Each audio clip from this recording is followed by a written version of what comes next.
Iran crisis ఘోరంగా తయారవుతుంది.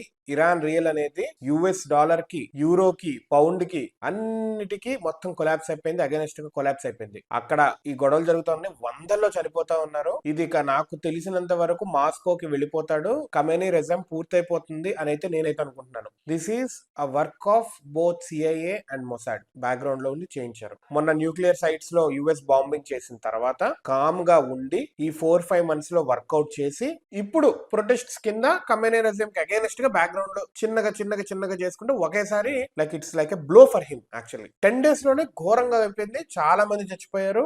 అటు పక్క ప్రొటెస్ట్స్ కూడా ఘోరంగా అవుతున్నాయి. నాకు తెలిసి యుఎస్ వాళ్ళు దిగుతారు అండ్ ఆ రెజం ని కూడా క్లోజ్ చేస్తారు. We have to see like next వచ్చేది ఎవరు అనేది కూడా. వీళ్ళు ఏమంటున్నారంటే పాత రోజుల్లో ఖమేనీ రెజం వచ్చేటప్పుడు ఎవరైతే ఫ్లూ అయిపోయారో, హెడ్ ఆఫ్ ఇరాన్ ఆ టైంలో ఫ్లూ అయిపోయారో వాళ్ళనే ఇన్వైట్ చేస్తున్నారు మళ్ళా హెడ్ చేయాలని. ఇప్పుడు వాళ్ళు వస్తే కనుక ఇరాన్ కూడా అమెరికా చెప్పు చేతుల్లో ఉన్నట్టే. నియర్లీ 50% ఆఫ్ ద వరల్డ్ చెప్పు చేతుల్లోకి వెళ్ళిపోతే మళ్ళా అమెరికా నేనే బిగ్ బ్రదర్ అన్నట్టు యాక్ట్ చేస్తూ ఉంటది. But there are countries, BRICS, America కింద ఉండకుండా ఉండడానికి, and there is one nation under Modi government which works and acts like a Vishwaguru. Let us see how this goes.